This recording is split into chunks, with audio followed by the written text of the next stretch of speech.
Hey guys, how's it going? This is De'Von Barnes. Newest IFBB Pro, just won the overall at NPC Nationals. Y'all want to join me here today at Roman Empire Gym to get a little back and shoulder session in. So let's get to it.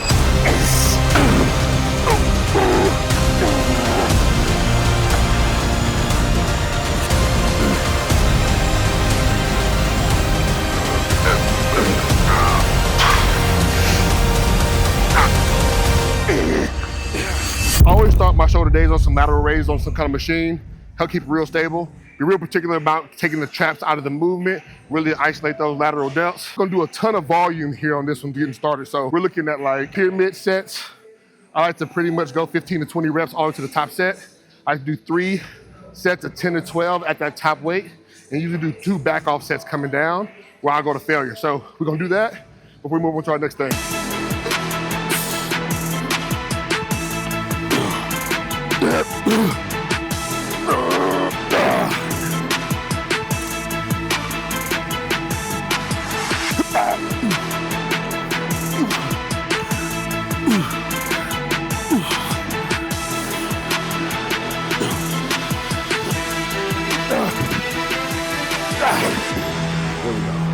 Tell you what, you're not gonna be lacking on shoulders. Now, usually coming after this, I head over to the dumbbells. So we're gonna head over there, do some real, again, more isolated, really extend those arms out, be as strict as possible. On some lateral delt raises here. We're gonna change the angle.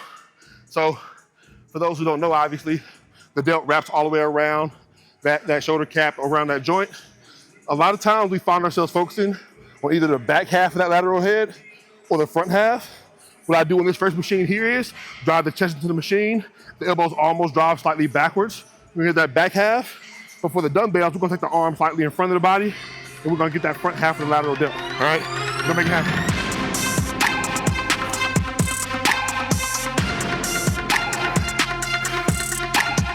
Now in this movement, guys, don't get caught up trying to go heavy. Ego lifting is outdated. We don't do it no more.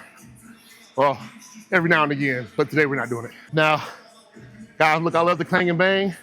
We're gonna bring these up. We're gonna have to control that eccentric a whole lot on this movement, all right? Again, bring that weight down some. Elbows gonna be angled slightly in front of the body. Coming up.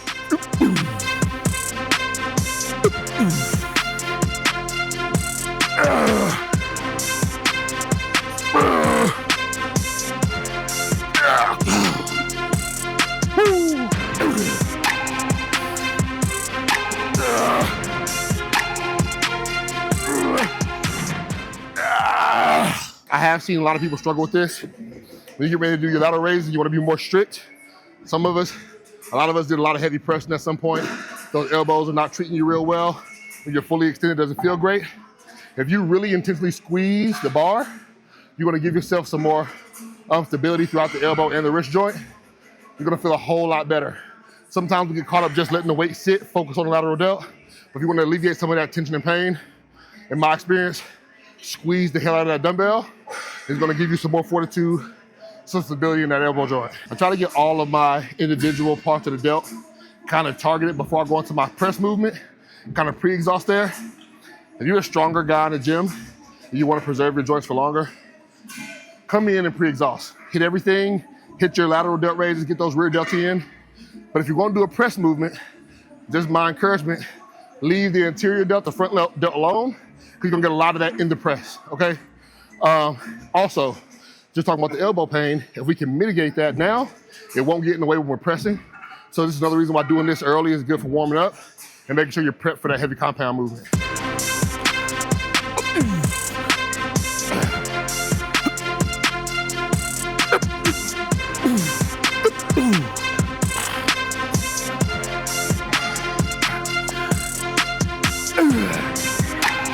And for fun.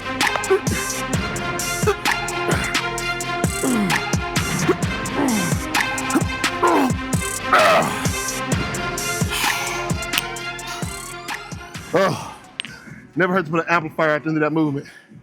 Like we're working the failure, guys. We're trying to grow. Every time you get a chance, try to push past your limits. So I love to, at the very end on your last set, whether it's a drop down set, whatever it is, throw some kind of amplifier on the back end. Form might go a little out the window. We'll just get some blood in there and just train that mental. Let's just push harder. Yeah. There we go. Yeah, it's coming. All right, we're gonna do some face pulls. We're gonna go to the cables for that.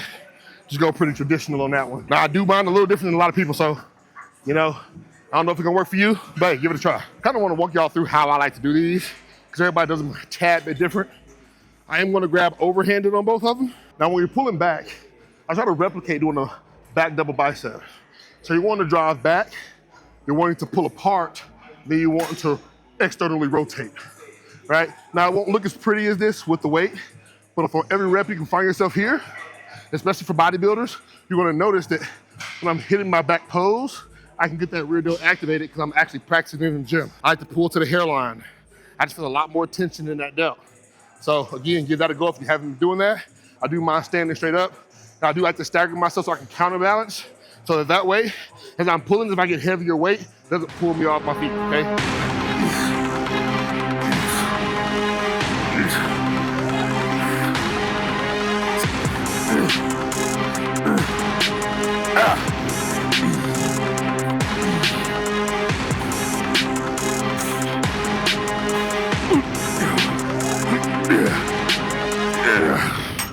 Now, I wasn't told that my delts were a weak point by any stretch, but again, it's one of those muscle groups that's hard to have too big of shoulders. So until somebody tells me I do have too big, we're gonna keep crushing them. But let me tell you something, similar to the arm, the tricep is the majority of that girth. Do not ignore your rear delts. They're gonna round that shoulder out and give your side shots and your back shot a really good look. If you're not a bodybuilder competitor for that matter, big shoulders and traps make you look good and big in a t-shirt or a hoodie. So don't neglect it.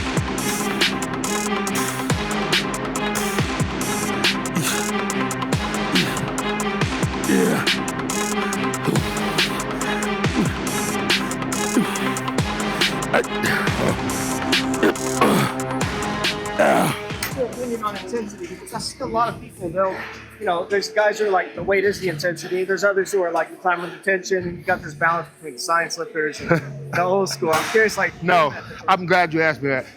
I'm gonna try to keep it concise, but I fall somewhere in the middle. At some level, you do need to be able to perform the movement well. You need to feel the muscle group you're trying to train. So if you need to slow down the eccentric, make sure you can feel the stretch, make sure you can feel the contraction. Do that, reduce the load, learn it, but then you need to become more proficient. Meaning you need to be able to load that same movement, keep that same form technique, maintain the same feel under a rhythm to get more time under tension while training the right muscle group. I'm gonna give you a quick example of what I mean. Now I'll just do it even here. So if I'm doing a row variation, right? How much of this is my back? There's a lot of bicep stretch happening here. The slower I'm doing my eccentric, the more I'm doing bicep extension. Now, that being said, if I need to do that so that I can feel the stretch in my back, I can.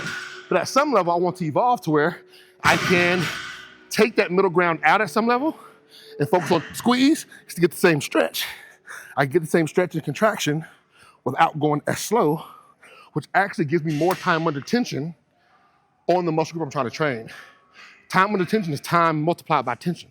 So at some point, if I'm going so slow and it's a 1.5 minute set, but I don't have much load on there, then I'm reducing the tension. So we're still not getting as much work in. But this is where intensity becomes part of the conversation.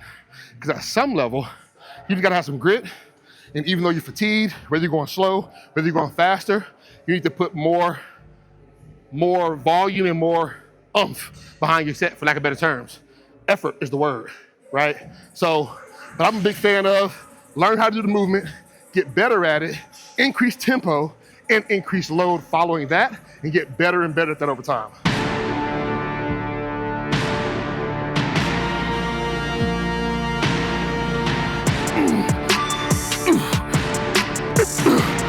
We can go a little heavier.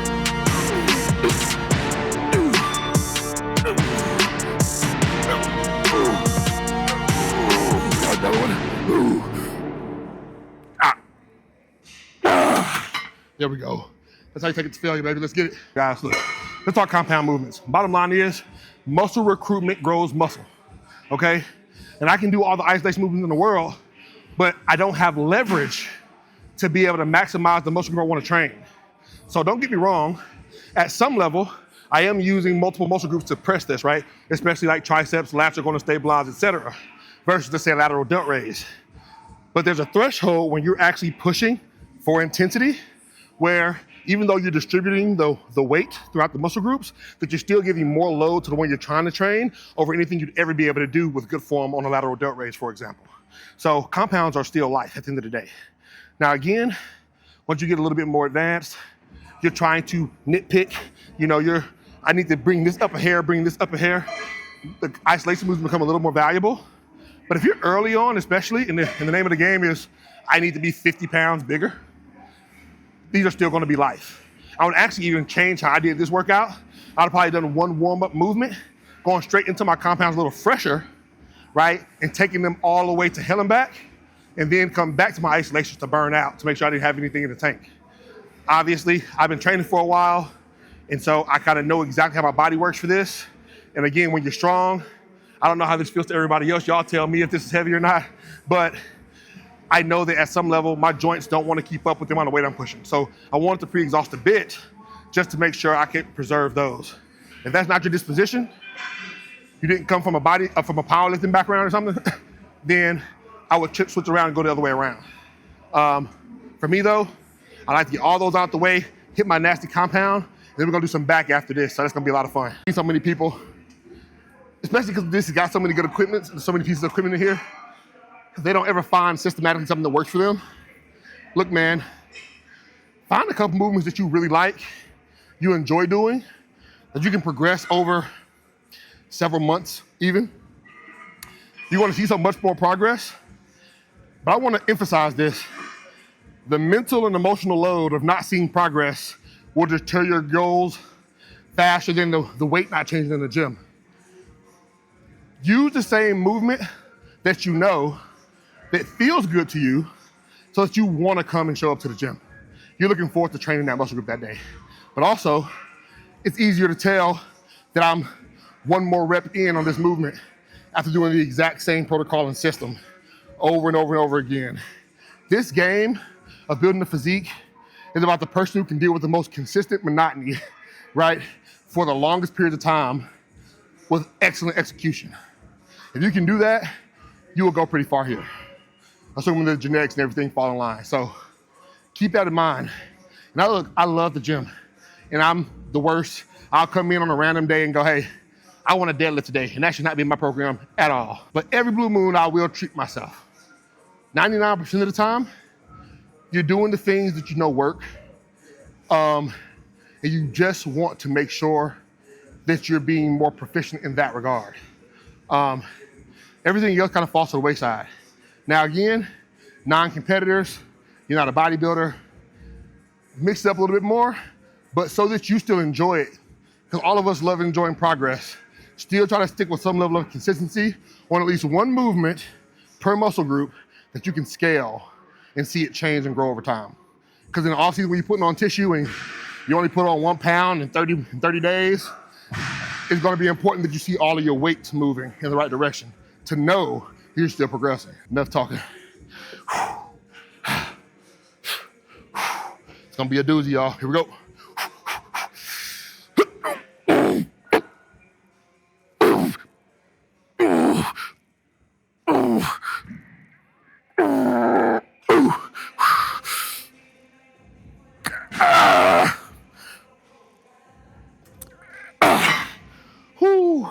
Yeah, I only got 6, we toast.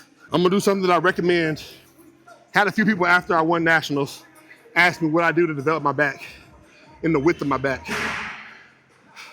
The only thing I can think of that's any different than the average person, especially that's my size, is I religiously do pull-ups. Assisted pull-ups if you got to, but develop them to where you can do them on your own and do them every back day.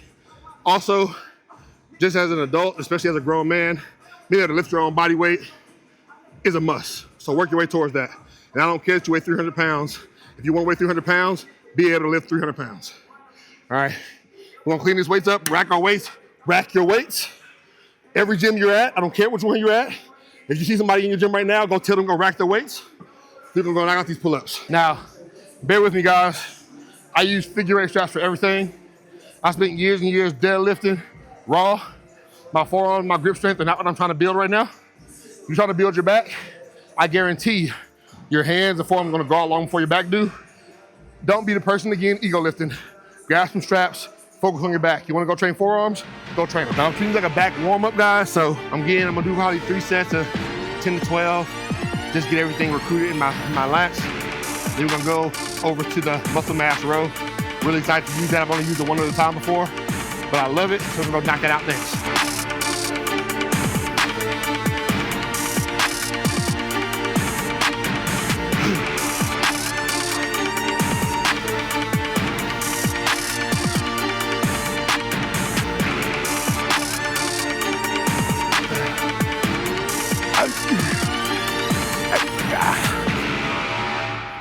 I'm sure some stickler out there that's not a bodybuilder is going to tell me that my range of motion is not full.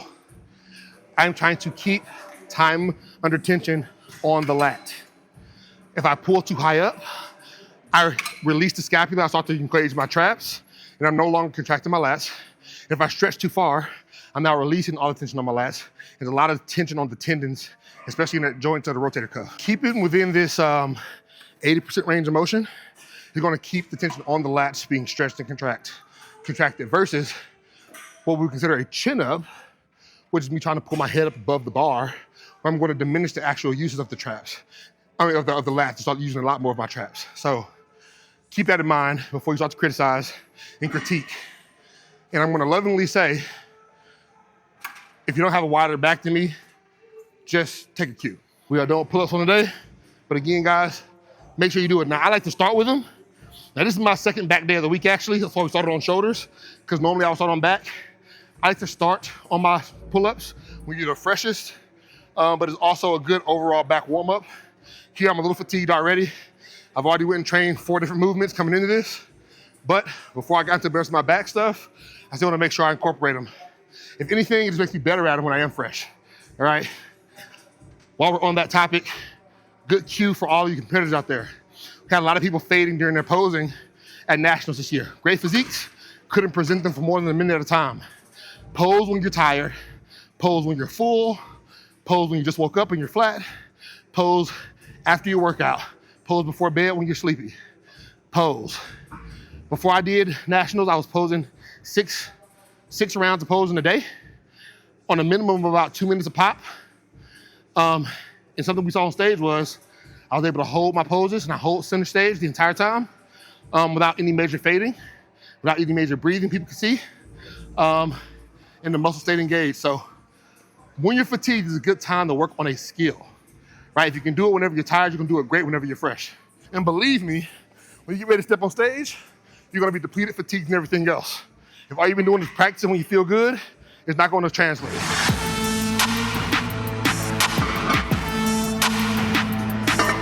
When you're doing the row movements and you're trying to isolate your lats, especially for density in the lower lats, chest supported is gonna be one of your best friends. Something that I came across that I actually spoke to a few people at my gym about was my erectors were getting so thick that you couldn't see the contrast from my lats to my erectors whenever I was getting ready to do my back double. And a lot of that came from the heavy barbell bent over rows, a lot of deadlifting, like I said, rack deads, even seated cable rolls when you go heavy enough. When you do several hip hinge movements in one week, those erectors are gonna get real thick. And that's great, it's good for stability. And you want to still have muscle tissue there, of course. What I found is I need to reduce the amount of load going towards the erectors in my week. So more chest supported movements for back to make the contrast stand out. Now again, newer lifters, you need tissue everywhere. Don't even worry about what I said, ignore it.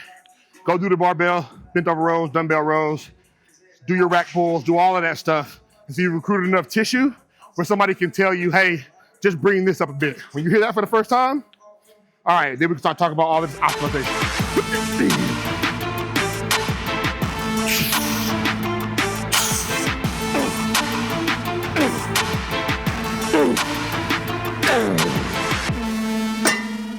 Now, again, I like to think I'm pretty strong.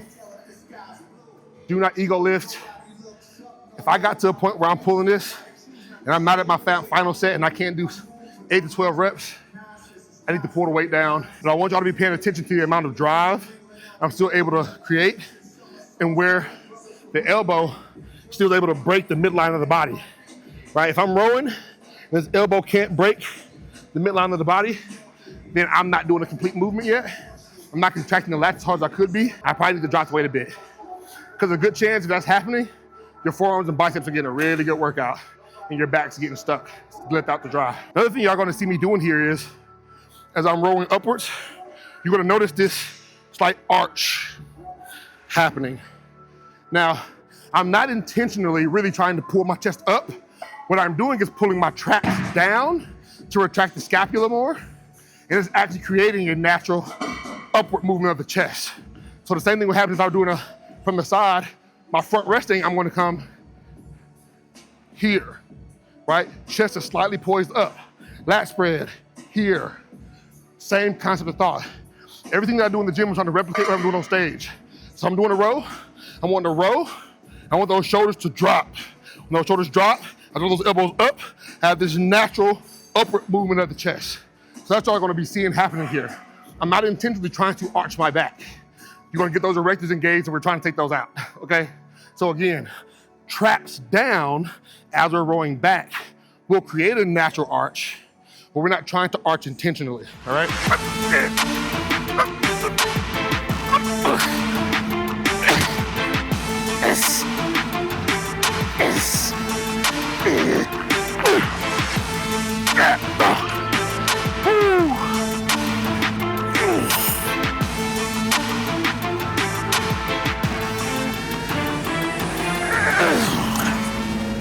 It's not that complex, but I have been lifting weights for a long time. I started lifting when I was 10, I'm 31. 21 years of lifting. If you actually are paying attention, you pick up on a lot. And one of the things that I'm really good at is the biomechanics of my own physique and learning trial by fire how to incorporate the muscle group in the movement. Because I've done all the clanging and banging. I've done the CT Fletcher, bench press marathons, and all that other crazy stuff. I've squat, deadlifted, walk-in lunged, leg press, hack squat, all in one leg day. Because, you know, the effort, the workload. I watched Ronnie and loved him like everybody else. And it benefited me in some capacity, back when my body could handle that. Now, if I did all that in one workout, especially now that I'm better at training, I wouldn't be able to recover for 12 days, you know? And at that point, diminishing returns set in. Keep the workload high, smarter lifting, again, joint preservation, and you can grow pretty dramatically. For anybody who hasn't seen it, IMD Fitness on Instagram is one of my pinned little posts. I was 334 pounds fat in 2022. I had kind of tightened things up over the next year. I was 324, still pretty fat, 23. Life had kicked me in the teeth. In 2020, my mom, my little brother, my grandma had all passed away. Had a baby on the way. 2 of my older siblings were living with me. COVID had just shut down all the gyms, so I didn't have a job. Had to go figure that out. Life was hard, and it caught up to me physically. Hormones are crazy. I have a still screenshot of my blood work, my estrogen being over 2,200. Like, just impossible numbers. And what we saw was, when I came back, knowing how to lift and train the right way, obviously getting the proper guidance on any kind of enhancements, all of my gear protocols, and I've always been good about my eating once I was on plan. But I think the biggest difference maker between the progress that I've made between 23 being where I was to, you know, new pro and 25 is literally in the gym. I think most other people have a coach that's giving them a good enough diet plan. All gear protocols work within reason, assuming that you're not killing your health. One of the defining factors is how people train. And even at my gym, and I love it, and they're hearing it right now too, so this is accountability to all y'all too. Like, I train differently, and it shows. I do train hard as hell, but I also train smart. Part of what I'm doing right now, even, we're gonna do some bis and tris today. I'm training arms every single day. that I train, so 6 days a week. But the way I'm doing it is, I have one day where I'm actually training arms, where I'm gonna probably have, for people who like the total volume numbers, I'm probably doing 150 reps for biceps, 150 for triceps, roughly. But on every other day, I'm gonna probably get about 90 reps. Smaller muscle group, it can still recover, and I'm not necessarily going balls to the wall. I'm playing it smart. If I just did a press movement the previous day, my tricep movement on the following day is gonna be almost rehabilitative on the elbow joints, right? Focusing on stretch and contraction because I've already overloaded the tricep. But my biceps are good. So I'm gonna kill those that day, right? Think about it that way, is the meticulousness of getting those programmings down. I think people that understand that are like, we've all seen how Sean Clarita's come back recently, working with John Jewett. John is a freaking technician, dude. And I'm sure that Sean was already killing it. And I'm sure that John just took little tweaks here and there, volume distribution, slight form and technique shifts, slight. And then we pushed and got better at that movement, and we saw Sean transform. They've been working out together and just having coach talk. And John told him to take one step backwards on one spot and one movement. And he was like, all the world of difference. It can sometimes be that small. Pay attention, lift with intent. That's what I'm getting at. Lift with intent, lift like you mean to get a job done, and pay attention to whether it's getting done or not. And if it's not, regardless of what you change, something's gotta change. Doing some rear delt flies. Look, I'm a firm believer in just doing them to burn out and also as an active cool down for the back. If you're even doing this right, you probably got a pretty decent pump, some nasty lactic acid built up in your lats. Let's go flush some of that out. Do some pretty moderately high volume on some rear delt flies. I'm not looking to go crazy heavy on these. I am wanting to focus on squeezing with whatever mind muscle connection I still have in my lats. Get all of the juice we can get out of this squeeze. So we're gonna do that next and transition to biceps and triceps. Now, similarly to over there on the rows, same concept. Drive the traps down, retract the scapula, hit the lats. You should see a slight upward tilt in the chest. Really contract the back well.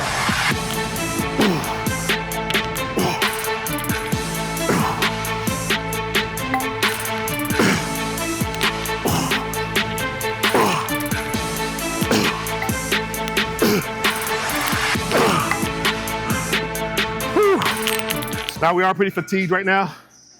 Now, fortunately, I'm eating pretty good right now. We're trying to grow a little bit before we start cutting again.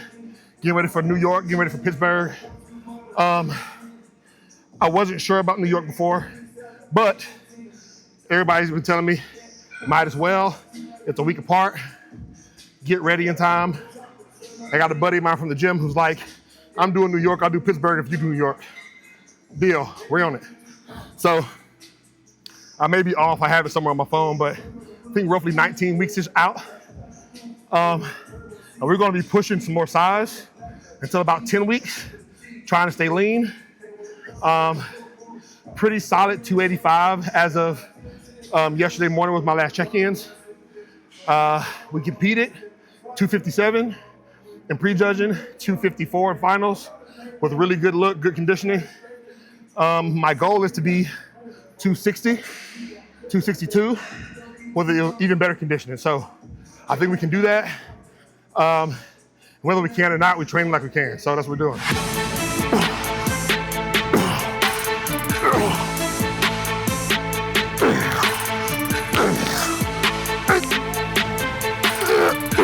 Like a burnout here. You can set a number, but go to mechanical failure here. Go to the reps stop working, and then do a couple more and call it a day. Again, that couple more is keeping the intensity high.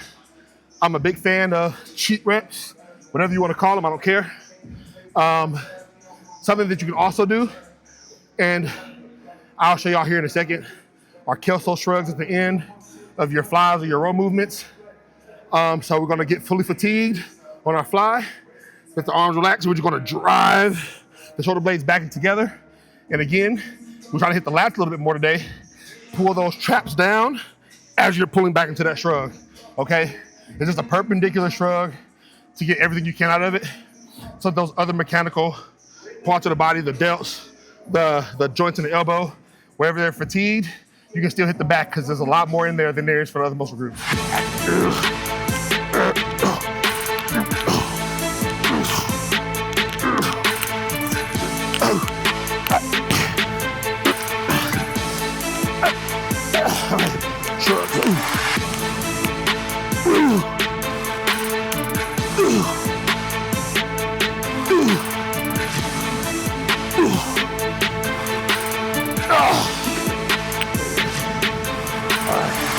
back pretty split. All right, guys, listen. Phones. I understand we live in the social media world. I understand marketing for your business, training company. Maybe you are a sponsor and you're doing your branding. But let that be what it is. Let that be all that it is. Being on your phone, just scrolling. I'm not even talking about texting somebody back that you're talking to, whatever. Just scrolling. I guarantee you, it's not a matter of necessarily losing focus, while most people do.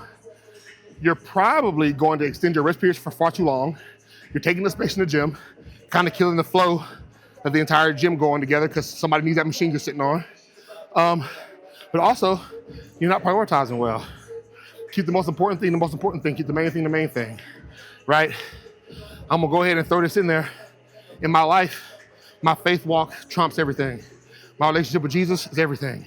If I start filling up the gaps with meaningless nothing, what ends up happening is the time I could have been working on ministry, developing my walk with God, deepening my faith, I'm losing focus of what's most important. A lot of times that extra time is meant for us to focus on the thing that is the most important. I give y'all my own little testimony this year. Well, last year, I guess it's 2026 now. But I lost a lot of clients and had a very slow training season. And I realized I had a lot more time on my hands. And I prayed about it all the time, like, God, like, you've always been faithful. I'm not too stressed, but like, what's this about? And I realized first thing in the morning, I had no clients anymore. I used to get up and train at 5 a.m. So he was like, who said not to get up at 5 a.m.? I said, okay, I got up at 5 a.m., now what? He was like, what do you mean, now what? You have all the time in the world to spend with me now. And so I shifted my focus to devotional time in the morning.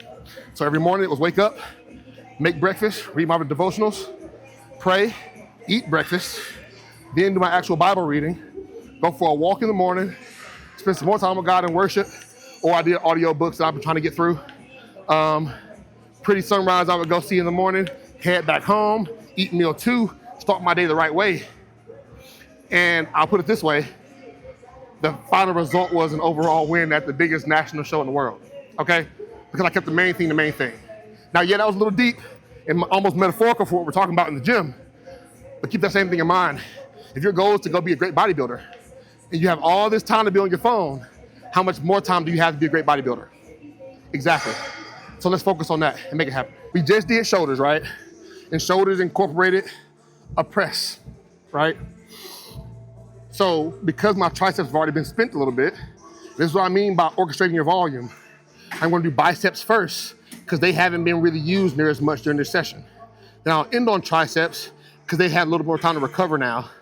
That way I'm able to still push the volume of this workout, still be recovering between sets, and optimally be able to recover better even post-workout because I'm not overstimulating that muscle group. So order of operations matters. And that's what I mean by splitting your workouts up. I'm gonna go over my split real quickly and how I squeeze all that volume in. Mondays are back dominant, and we're gonna do bis and tris, both. Tuesdays, chest, kind of like the typical push day, but we're doing bis and tris both. But on those days, obviously, because I just did back, I'm gonna do the tricep movement first, right? Because the biceps already got hit before I do the biceps. On the push day, I'm gonna do the biceps first after I'm done with my chest movements because I just used my triceps and all my press movements. Wednesday is hamstring dominant leg day where we're gonna do a lot of glutes, hamstrings. I'm gonna still do a leg extension, going to 2 different types of leg curls, my abductions, some kind of squat or single leg press variation so we can really get deep into that hamstring and glute. If you have a good hack squat with a big platform, set those feet a little bit higher up so you can get more deep into the pocket, get those glutes and hamstrings engaged. And then in the walking lunges and always hit my calves on that day. Thursday, which is like today, we're gonna do shoulders first because it's a shoulder dominant day. We're gonna get our second back day because we did back on Monday. We've had 3 days to recover. If you're enhanced, that should be enough, especially if you're eating right. But we're only gonna do some slight back work compared to our normal back day. And then we're gonna come into bis and tris again. And like we said, we're gonna orchestrate those to where we're not overstimulating one muscle group. We're gonna alternate accordingly. Tomorrow will be an arm day where I'm actually gonna do more volume on bis and tris, but but I'm actually gonna do 2 chest movements, a fly variation and some type of press variation. And usually I'm doing something for lower pec versus incline upper pec that I normally do on my primary press day. Saturday will be my quad dominant leg day, where again, we're on leg extensions. We do a 3rd variation of leg curl. We do a traditional hack squat with the feet lower on the platform for quads, into a leg press that's also more traditional. We do adductors on that day, still walking lunge, into our calf raises again. And depending on how I'm feeling on both the leg days, we're still doing a bi or a tri movement at the end of that. So we split all that volume up, you can still recover, you can maximize your growth. But we're putting everything we got into it. We're not leaving anything left on the table. I'm not walking out of the gym having not trained something that could be trained, all right? Here we go.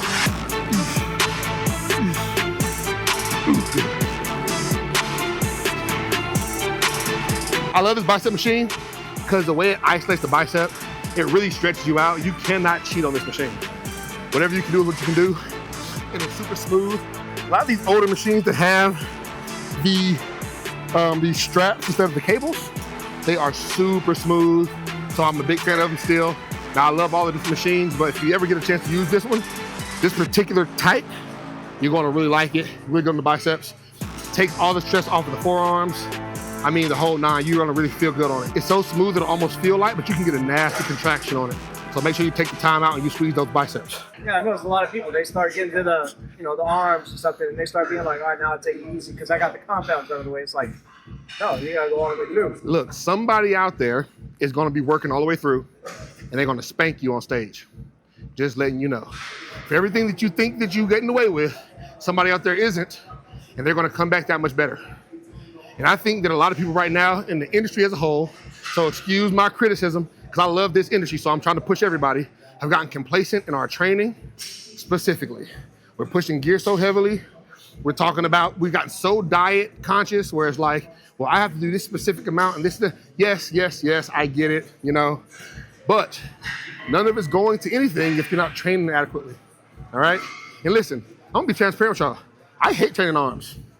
I think it's monotonous and boring because it's the same variation of movements over and over again.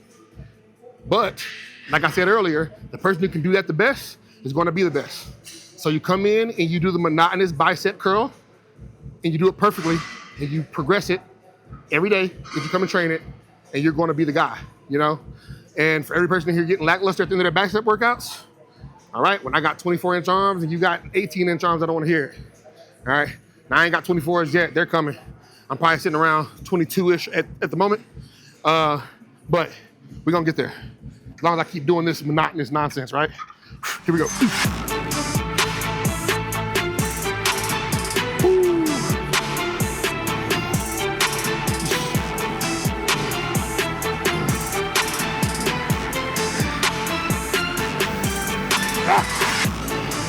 You don't want to ever be lacking on the biceps. I think this did a lot for me going into this show because your front double bicep is your first impression, right? So a couple quick cues and tips. Get your quads set. We're not gonna be talking about legs too much today. The hips back, keep the quads engaged. Come up, bicep, palms in, elbows rolled underneath. Get the lats flared out, core up and tight. And then hold it for dear life, right? All right, first impression. You come out on your front resting, they're gonna have you do a front double. And if this looks good, you're gonna jump some spots real fast. I'm letting you know now. So don't ever underestimate these little movements because it's called a front double bicep for a reason. They're gonna stand out in this shot. I'd say creating that momentum when you come out on stage right away is extremely important because it kind of sets the tone up. Let me tell you, when they pulled us out on stage and, just by virtue of my number, I'm obviously not in the center. And we just getting for a front resting. They start doing our symmetry round and they go straight into a front double. I think the judges immediately were like, we see it. Waist is tiny, lats are out there, posing's polished, quads are separated, and they can't help but want to put you in the front spot.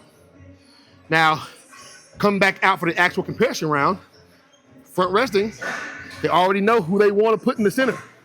So now they put you there. And when you're in the center, and everybody around you's kind of framing you now, because you're the guy, and you hit that front double and it's perfect, or as perfect as we can get it, it's like, we got to get through a front double and a front lat before we even change what side of the body they're looking at. So you're on their mind already.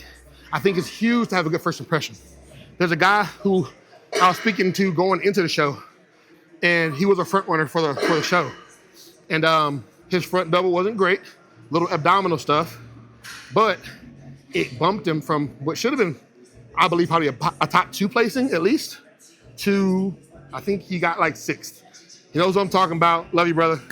We talking a little bit. You're gonna crush it. I can't wait to see you get your pro card. The core control into the actual posing of the arms, and something he actually said was this. When we talked, he said, I squeeze too hard, I don't pose. So I want to talk about that real briefly, and I'm gonna finish these biceps up.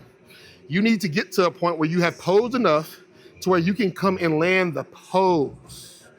I'm not flexing on stage. I should be lean enough to where very little tension, you can see all the detail in my body. If you're squeezing really hard, one of 2 things has happened. 1, you don't practice enough, with all the love in my heart. You don't know what it feels like to actually land the pose and hold it consistently. Or 2, you're probably out of shape. And you're fighting for dear life for detail to show. Okay? So either way, those are both things you should do before you get to showtime. So when you're on stage, you're posing, not flexing.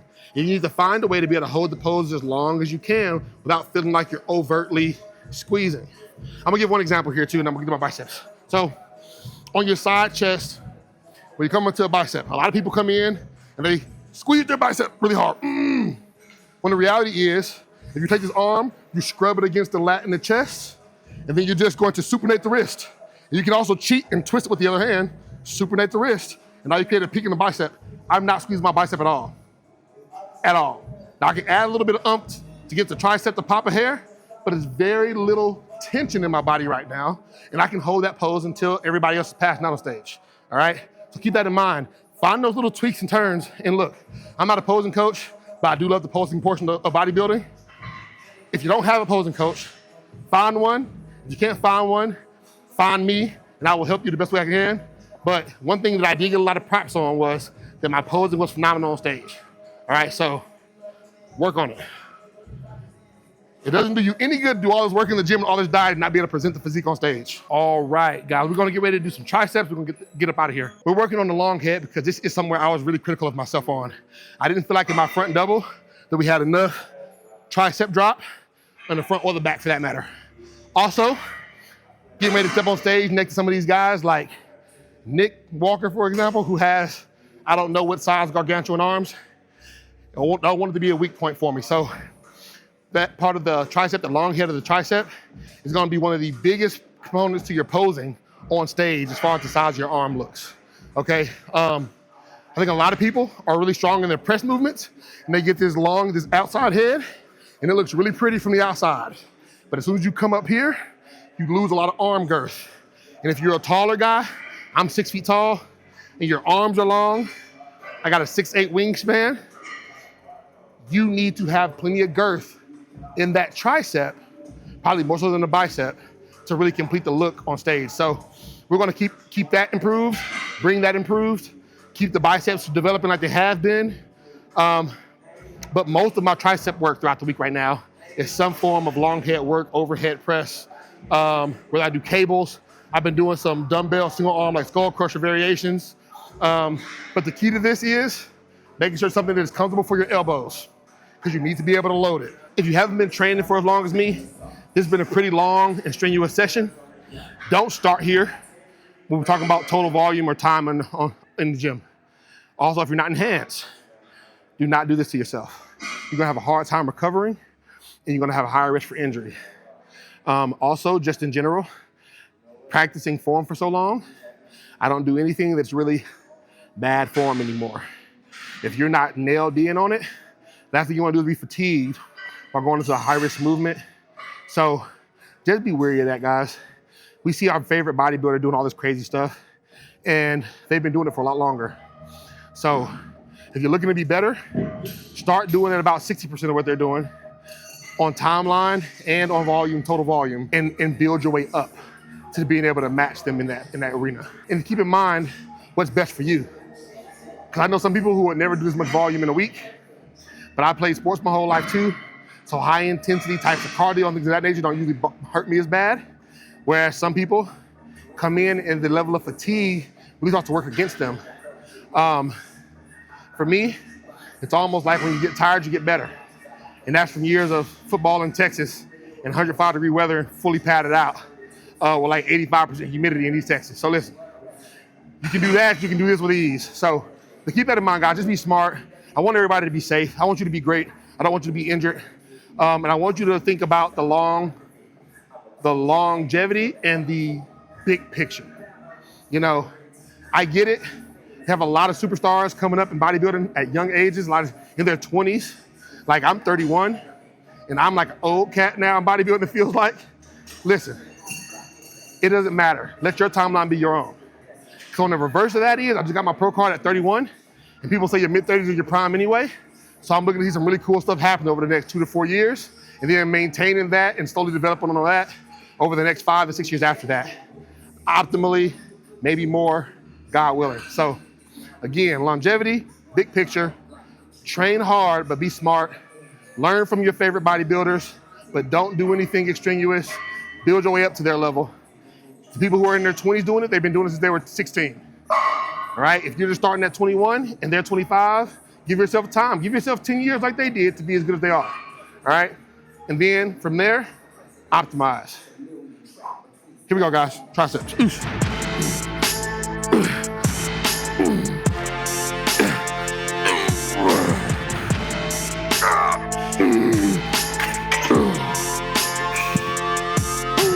Gonna keep the weight there. That was a good volume for that set. Something like 12 or 13, 14 reps, somewhere in there. And I start to get fatigued and I start feeling myself lose the connection. Well, we gotta focus on mind muscle connection and time under tension, right? I said it earlier.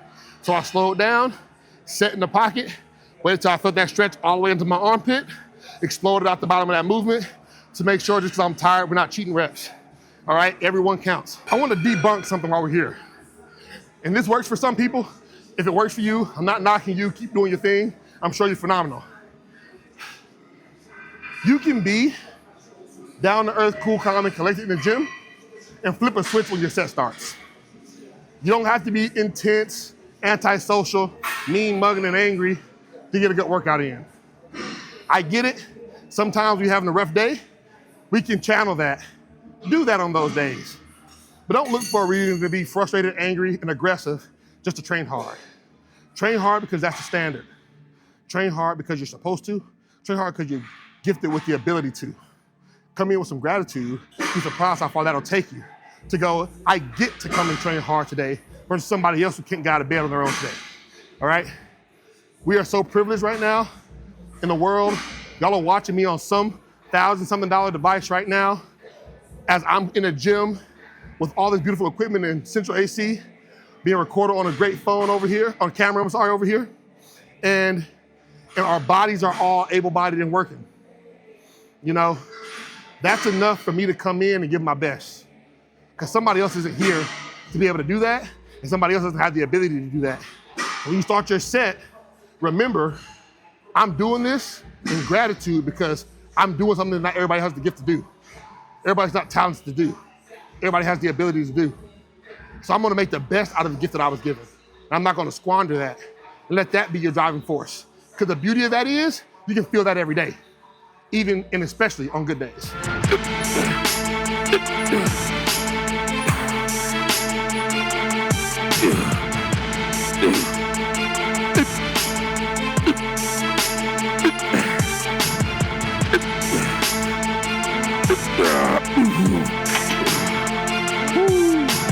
That's it for the official workout today. Appreciate y'all for joining us. I want to thank you guys for inviting me to come out here and check out the gym.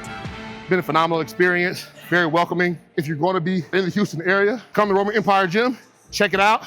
It is phenomenal, great space, good music, good vibes, phenomenal equipment everywhere. So you better come in and get some work in and come check them out. Thanks for joining us.